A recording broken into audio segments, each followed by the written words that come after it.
Hello everyone, I am Veena Puppala. I am free registered mutual fund distributor, founder and CEO of Multi-Arts. So ఈరోజు వీడియోలో అయితే రీసెంట్గా మనకి మోదీ పెట్టిన meeting ఏదైతే ఉందో హైదరాబాద్లో, సో అందులో ఫ్యూ కామెంట్స్ చేశారు. ఓకే, సో ఆ కామెంట్స్ గురించి డిస్కస్ చేసుకుంటూ అండ్ మార్కెట్లో ఎలాంటి చేంజెస్ రాబోతున్నాయి, మార్కెట్ ఫాల్ అవుతుందా లేదా, యూనో లేకపోతే గ్రోత్ అవుతుందా, గోల్డ్ వాల్యూ ఎలా ఉండబోతుంది, and mainly mutual fund investors అయితే ఇప్పుడు మనం చేయాల్సిన ఇంపార్టెంట్ థింగ్స్ ఏంటి అనే సెగ్మెంట్ని ఎక్స్ప్లెయిన్ చేస్తాను. సో బిఫోర్ గోయింగ్ ఫర్దర్, మీరు కనుక వీడియో ఫస్ట్ టైం చూసినట్టయితే డెఫినెట్గా ఛానల్కి అయితే సబ్స్క్రైబ్ చేయండి. That is the only encouragement I'll get from you people. Okay, so coming to the video.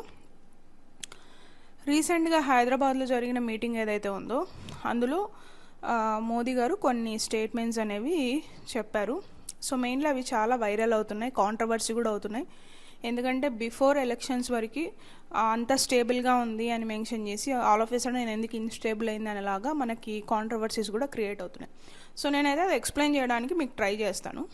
And I look forward to create ఒక awareness, అసలు ఎందుకు ఇలాగ సడన్గా ఎందుకు మారాల్సి వచ్చింది, సడన్గా ఎందుకు ఇన్స్టేబుల్ స్టేట్మెంట్స్ వస్తున్నాయి అనేది ఎక్స్ప్లెయిన్ చేస్తాను. ఈ ప్రజెంట్ సినారియో ఏంటంటే క్రూడ్ ఆయిల్ ఇష్యూ అండి ఇది. Okay, so crude oil issue రావడం వల్ల ఏమైపోయిందంటే, లెట్సే మన ఇంట్లో ఒక ఎగ్జాంపుల్ తీసుకుందాం. ఓకే, సో కేజీ రైస్ మనం కన్స్యూమ్ చేస్తున్నాం అనుకోండి, ఎవ్రీ మీల్కి, ఎవ్రీ టైం తినడానికి ఒక కేజీ రైస్ అవుతుంది అనుకోండి ఎగ్జాంపుల్గా. Okay, so KG rice value వచ్చేసి ఒక 30 రూపీస్ ఉన్నింది. ఓకే, అంటే ఎవ్రీడే మీకు 90 రూపీస్ ఉంటే మీ ఫ్యామిలీ ఫుల్ ప్లేట్గా తినొచ్చు. సడన్గా ఏమైపోయింది, 30 రూపీస్కి రావాల్సిన రైసు 50 రూపీస్కి హైక్ అయిపోయింది ఫర్ సమ్ రీజన్స్. సో అప్పుడు ఏమైపోతుంది, ఆటోమేటిక్గా ప్రైస్ పెరిగింది కాబట్టి కేజీ తినాల్సిన టైంలో ఓకే ఒక 750 గ్రామ్స్ లేదంటే 600 గ్రామ్స్ తినే క్వాంటిటీని తగ్గించుకుంటాం మన ఇంట్లో. సేమ్ థింగ్ ఇప్పుడు మన ఇండియాకి అవుతుంది. ఎలాగవుతుంది అంటే, వార్ ఏదైతే జరుగుతుందో ఆల్రెడీ అన్ని కంట్రీస్లోనూ మ్యాక్సిమం ఈ క్రూడ్ ఆయిల్ వల్ల ఆయిల్ ప్రైజెస్ అనేవి ఇంక్రీజ్ అయినాయి, గ్యాస్ ప్రైజెస్ అనేవి ఇంక్రీజ్ అయినాయి. బట్ ఇప్పటి వరకు మన గవర్నమెంట్ ఏదైతే ఉందో సెంట్రల్ గవర్నమెంట్ చాలా స్టేబుల్గానే డీల్ చేసింది ఇంతవరకు. ఎందుకంటే ఇమీడియట్ ఎఫెక్ట్ పెంచలేదు, వెయిట్ చేశారు. ఓకే, ఎలక్షన్స్ అయ్యేదాకా కూడా వెయిట్ చేసి తర్వాత కొద్దిగా పెంచుతామని ఇన్ఫర్మేషన్ అయితే ఇచ్చారు. సో ఇది ఎక్స్పెక్టెడ్ థింగే అండి. ఎందుకంటే క్రూడ్ ఆయిల్ పెరుగుతున్నప్పుడు మనకి నార్మల్ పీపుల్కి దీని మీద అవేర్నెస్ లేదు, కానీ బ్యాక్గ్రౌండ్ ఆఫ్ ద మార్కెట్లో ఆల్రెడీ మనకు 1 month నుంచి కన్సిస్టెంట్గా చెప్తున్నారు. ఓకే, క్రూడ్ ఆయిల్ పెరుగుతుంది, 1-2 months మనకి ఎఫెక్ట్ అవుతుంది, ఈ ఫర్టిలైజర్స్ మీద ఎఫెక్ట్ ఉంటుంది, ట్రాన్స్పోర్టేషన్ మీద ఎఫెక్ట్ ఉంటుంది, ఆయిల్ కంపల్సరీగా మనం పెంచాల్సింది. ఎందుకంటే ఎంతవరకు లోడ్ తీసుకుంటాం. సో ఇందాక ఇచ్చిన ఎగ్జాంపుల్, అదే మనకి 1 kg రైస్ 100 రూపీస్ అయిపోయింది. అప్పుడు ఏం చేస్తాం మనం? సో మనం కొనలేని పరిస్థితిలోకి వెళ్తున్నప్పుడు డెఫినెట్గా ఆ యూసేజ్ అనేది తగ్గించుకోవాలి. సో ఇప్పుడు మనకు మోదీ గారు కూడా ఇన్ఫార్మ్ చేసింది అవే, ఆ సెగ్మెంట్సే, which is not something new. So first thing ఏం చెప్పారంటే, అన్వాంటెడ్గా తిరక్కండి అని చెప్పారు. సో అవసరం లేకపోయినా కూడా జస్ట్ ఊరికే అలాగ తిరక్కండి అని. కొంతమంది ఏంటంటే లాక్డౌన్ కూడా రావచ్చు, వెహికల్ లాక్డౌన్ అనే కామెంట్స్ ఉన్నాయి. నేను ఒక వీడియో అయితే కంప్లీట్గా చేస్తాను, ఈ వెహికల్ లాక్డౌన్కి అసలు పాసిబిలిటీ ఉందా లేదా, ఇఫ్ ఇన్ కేస్ వస్తే ఏంటి అని. సో గ్యాస్ కూడా ఆటోమేటిక్గా మనకి క్రూడ్ ఆయిల్, గ్యాస్ ఇవన్నీ డిపెండెన్సీ థింగ్స్ కాబట్టి గ్యాస్ కూడా పెరిగిపోయింది, ఆల్రెడీ డబల్ చేసేసారు. ఓకే, గ్యాస్ మామూలు మన కమర్షియల్ యూసేజ్ ఏదైతే ఉంటుందో అది డబల్ చేసేసారు. ఇప్పుడు నేను మా మదర్స్ ప్లేస్లో ఉంటున్నాను. సో ఒకప్పుడు ఒక దోశ 35 రూపీస్ ఉన్నట్టు ఇప్పుడు 50 రూపీస్ ఉంది దోశ. సో ఒకప్పుడు 10 రూపీస్ ఉన్న ఇడ్లీ ఇప్పుడు 15 రూపీస్ చేశారు. ఓకే, సో ఎందుకు చేశారు? గ్యాస్ ప్రైస్ పెరిగింది. Okay, so commercial usage gas price పెరిగింది కాబట్టి వాళ్ళకి ఇంకా ఆప్షన్ లేదు, డెఫినెట్గా ఇంక్రీజ్ చేయాల్సిందే. సో ఈ క్రూడ్ ఆయిల్ ఇష్యూ, ఈ వార్ ఏదైతే మనకు ట్రంప్ యుఎస్ ఇజ్రాయెల్ వార్ ఎంతైతే ఎక్స్టెండ్ అయితే దాని ఎఫెక్ట్ అనేది ఫస్ట్ గవర్నమెంట్ తీసుకోగలిగినంత తీసుకుంటుంది. బియాండ్ గవర్నమెంట్ హ్యాండ్స్ వెళ్ళింది అనుకోండి, ఇదంతా మనం గివింగ్ అండ్ టేకింగ్, అంటే ఇంపోర్ట్స్ అండ్ ఎక్స్పోర్ట్స్లో వాళ్ళు అడిగినంత ఇస్తేనే మనకు వాళ్ళు ఇవ్వాల్సింది ఇస్తారు. ఓకే, క్రూడ్ ఆయిల్ సినారియోలో కూడా. సో ఇక్కడ ఏమైపోతుంది, $80 తీసుకోవాల్సిన బ్యారెల్ రేటు పెరిగిపోయింది. సో మనకి అది పెరిగిపోవడం వల్ల ఏమైపోతుంది, ఆటోమేటిక్గా అన్నీ పెరిగిపోతాయి. సో దానికి కనెక్టెడ్ థింగ్స్ ఏవైతే ఉన్నాయి, ఫర్టిలైజర్స్ కానీ, నెక్స్ట్ ట్రాన్స్పోర్ట్ రిలేటెడ్ సెగ్మెంట్స్ కానీ, ఇప్పుడు గోల్డ్ కూడా మనం పర్చేస్ చేయకూడదు ఎక్కువగా, ఎందుకంటే గోల్డ్ అనేది సెంట్రల్ బ్యాంక్స్ బయింగ్ ఆపేసి లిక్విడిటీ చేసుకుంటున్నారు ఎక్కువ. మళ్ళీ మనం ఇన్వెస్ట్మెంట్స్ చేస్తే గోల్డ్ మీద ఇన్వెస్ట్మెంట్ పెరిగి ఆటోమేటిక్గా అది గవర్నమెంట్కి ఒక ఎఫెక్ట్ చూపిస్తుంది, ఒక భారం అంటారు కదా, ఆర్థిక భారం అని చెప్పి.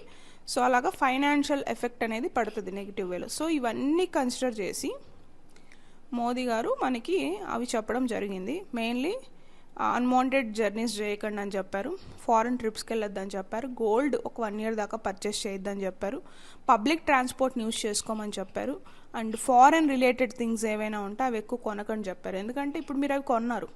ఇంకొక ఎగ్జాంపుల్ కూడా చెప్తాను. సో ఫొటోస్ లామినేషన్ చేయించేదాన్ని, లైక్ 10 rupees ఉండేది లామినేషన్ కాస్ట్. ఓకే, సో ఏవైతే మనకు రెగ్యులర్ పిక్చర్స్ ఉంటాయో, నేను మొబైల్లో కన్నా అవి మనం లామినేషన్ ప్రింట్ తీసి ఆల్బమ్స్లో, లైక్ ఓల్డ్ స్టైల్లో ఆల్బమ్స్లో పెడితే మనం ఎప్పుడైనా చూసుకోవచ్చు. మొబైల్ పోతే డేటా పోతుంది కదా అన్నట్టుగా అలా ప్రిజర్వింగ్ హ్యాబిట్ ఉంది నాకు.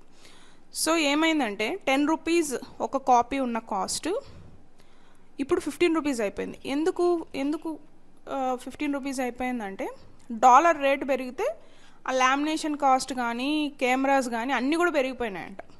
సో ఇది జనరల్గా జరిగే డిస్కషన్స్ ఇవన్నీ. ఒక డాలర్ రేట్ చేంజ్ అయింది, రూపీ వాల్యూ తగ్గిపోయి డాలర్ రేట్ పెరుగుతుంది అంటే ఓవరాల్గా ఎవ్రీ కామన్ మ్యాన్ ఎఫెక్ట్ అవుతారు. సో నేను ఇందాక ఎగ్జాంపుల్ ఇచ్చినట్టు ఫోటోగ్రఫీ లామినేషన్స్ దగ్గర ఇంక్రీజ్ అయింది, ఇడ్లీ దగ్గర ఇంక్రీజ్ అయింది, దోశ దగ్గర ఇంక్రీజ్ అయింది, గ్యాస్ దగ్గర ఇంక్రీజ్ అయింది, ఎవ్రీవేర్ మనం రెగ్యులర్గా వాడే నిత్యావసర వస్తువులు అన్నీ ఇంక్రీజ్ అవుతాయి. మీరు ఇప్పుడు కూడా అబ్జర్వ్ చేయొచ్చు మీ సరౌండింగ్స్లో. సో దీనికి ఏంటి సొల్యూషన్ అంటే, మన జీడిపి పెంచుకోవడం, లైక్ ఇన్కమ్ సోర్సెస్ పెంచుకోవడం, అండ్ మన ఇంపోర్ట్స్ అండ్ ఎక్స్పోర్ట్స్ మీద డిపెండెన్సీ చూసుకొని దానికి తగ్గట్టుగా అవసరానికి కావాల్సినంతనే తీసుకోవాలి, ఎక్కువ కాకోకుండా ఇప్పుడున్న సినారియోలో. ఓకే, సో దాన్ని రిప్రజెంట్ చేస్తూ ఆ పాయింటర్స్ అనేది చెప్పడం జరిగింది. అండ్ మార్కెట్ గురించి డెఫినెట్గా good days are going to come. Already అప్రాక్సిమేట్గా November, December and these 12 months 14 మళ్ళీ 4 16-17 months ఫాల్ చూసింది మార్కెట్, ఎక్స్ట్రీమ్ ఫాల్. సో డెఫినెట్గా 18+ months అయితే అదేదో ఒక థియరీ ఉందన్నమాట మార్కెట్లో, 18 months దాటిందంటే మళ్ళీ రికవర్ అవుతుంది అని. So we need to check, ఇంకొక 1-2 months ఉంది ఆ మార్క్ని రీచ్ అవ్వడానికి. సో అంత లోపల మార్కెట్ కరెక్షన్ అయితే రావచ్చు. అండ్ ఇయర్ ఎండ్ దాకా అన్వాంటెడ్ స్పెండింగ్స్, గోల్డ్ పర్చేసింగ్స్ ఏమన్నా ఉంటే వాటిని కొంచెం హోల్డ్ చేసుకోండి. లేదు ఇంట్లో ఏదైనా పెద్ద ఫంక్షన్ ఉంది అన్న వాళ్ళైతే డెఫినెట్గా పర్చేస్ చేయండి. ఓకే, దానికి ఆప్షన్ ఏమి ఉండదు కాబట్టి. And unwanted journeys, so out of nowhere just అలా తిరిగి రాకోకుండా నెసెసిటీ నీడ్ ఉన్న వాటికి వెళ్ళండి. అండ్ పబ్లిక్ ట్రాన్స్పోర్ట్ ఏదైతే ఉందో, మెట్రో కానీ, మీరు సిటీస్లో ఉంటే మెట్రో కానీ ఇలాంటి వాటిని యూస్ చేసుకోండి. లేదు పల్లెటూరులో ఇటు సైడ్ లైక్ టౌన్ లెవెల్లో ఉన్నట్టయితే బస్ ఫెసిలిటీని యూస్ చేసుకోండి. ఓకే, సో ఇవన్నీ జస్ట్ ఇన్పుట్స్ లాగా చెప్పడమే, ఎందుకంటే ఎండ్ ఆఫ్ ద డే ఎవరికి నచ్చింది వాళ్ళే చేస్తారు. బట్ ఈ స్టేట్మెంట్స్ ఇవ్వడానికి రీజన్ ఏంటంటే, నేను ఇందాక ఇచ్చిన మీకు రైస్ ఎగ్జాంపుల్, ఒక లెవెల్ దాకా కంట్రోల్ చేయొచ్చు. 30 rupees ఉన్న కేజీ రైస్ 40 rupeesకి వెళ్ళిందంటే ఫైన్, కంట్రోల్ చేస్తారు. 30 rupees ఉన్నది 70 rupees పోయిందంటే ఇట్స్ నాట్ ఎక్స్పెక్టెడ్ థింగ్, అంత పెరగకూడదు. సో అలా 40 ఉన్నది 100 rupees పోయిందంటే మనం తినే క్వాంటిటీ తగ్గించుకుంటాం ఆటోమేటిక్గా. సో ఇక్కడ ఓవరాల్గా కంట్రీ అంటే గ్రూప్ ఆఫ్ పీపుల్, మన ఫ్యామిలీ, మల్టిపుల్ ఫ్యామిలీస్ కలిపితే సొసైటీ అవుతుంది. సొసైటీని హ్యాండిల్ చేస్తుంది గవర్నమెంట్ కాబట్టి, so government need to consider అందరికీ అవసరమయ్యేలాగా, అందరికీ అందుబాటులో ఉండేలాగా ఇంపార్టెంట్ వాట్స్కి మెయిన్లీ హై ప్రియారిటీ ఇవ్వాలని చెప్పి యూసేజ్ని తగ్గించుకోమన్నారు. ఏదైతే పెట్రోల్ ఇవన్నీ ఉన్నాయో, అండ్ గోల్డ్ కూడా సిమిలర్ సెగ్మెంటే. అండ్ ఫారెన్ ట్రిప్స్ వీటికి కూడా డాలర్ అంటే స్పెండింగ్స్ అక్కడ చేస్తారు కదా, అక్కడ పెరుగుతుంది మనకు వాల్యూ. ఫారెన్ గూడ్స్ కొంటే వాళ్ళకి వెళ్తుంది. సో అవన్నీ కాకోకుండా అవి కట్ డౌన్ చేసుకొని విత్ ఇన్ ద ఇండియా ఏదైనా కొంటే ఇండియన్ ఎకానమీ గ్రో అవ్వాలని చెప్పి మెయిన్లీ ఇవన్నీ. Okay, so mutual fund investors అయితే we are investors, that too long term investors. ఇలాంటి వస్తూ పోతూ ఉంటే మార్కెట్ అనేవి సైకిల్స్ ఎక్స్పీరియన్స్ అవుతూనే ఉంటుంది. సో మీరు ఏదైతే ఎస్ఐపి చేస్తూ ఉంటారో అది కంటిన్యూ చేయండి. వన్ టైం అయితే అవాయిడ్ చేయమని చెప్తాను, లంసంలో అయితే అవాయిడ్ చేయమని చెప్తాను నేను. ఎస్ఐపీలు ఏవైతే చేస్తున్నారో అవి కంటిన్యూ చేయండి. అండ్ కొంచెం ఎమర్జెన్సీ ఫండ్ ఉంచుకోండి, లైక్ యూనో ఓవర్ నైట్ ఫండ్స్లోనో షార్ట్ టర్మ్ ఫండ్స్ ఉంటాయి, అట్లా షార్ట్ టర్మ్ ఫండ్స్, అందులో డెట్ పెట్టుకోండి. లైక్ మీకు ఇన్స్టెంట్గా విత్డ్రా చేసుకోవడానికి కొంచెం అకౌంట్స్లో కూడా ఉంచుకోండి డబ్బులు, మీకు ఇమీడియట్గా కావాలన్నప్పుడు ఉంటుంది కాబట్టి. Okay, so yeah, that's it in today's video అండి. ఐ హోప్ మీకు ఈ వీడియో హెల్ప్ఫుల్ అయిందని అనుకుంటున్నాను. ఒక డిఫరెంట్ టాపిక్ని ఎక్స్ప్లెయిన్ చేయడానికి అయితే ట్రై చేశాను. Before going please subscribe and encourage the work and let me know మీరు ఎలా ఫీల్ అవుతున్నారు ఈ మోదీ గారు చేసిన కామెంట్స్ని, పాజిటివ్ అండ్ నెగిటివ్, మీ ఒపీనియన్ ఏంటో వీడియో కింద అయితే డెఫినెట్గా కామెంట్ చేయండి. See you in the next video అండి. Have a great day.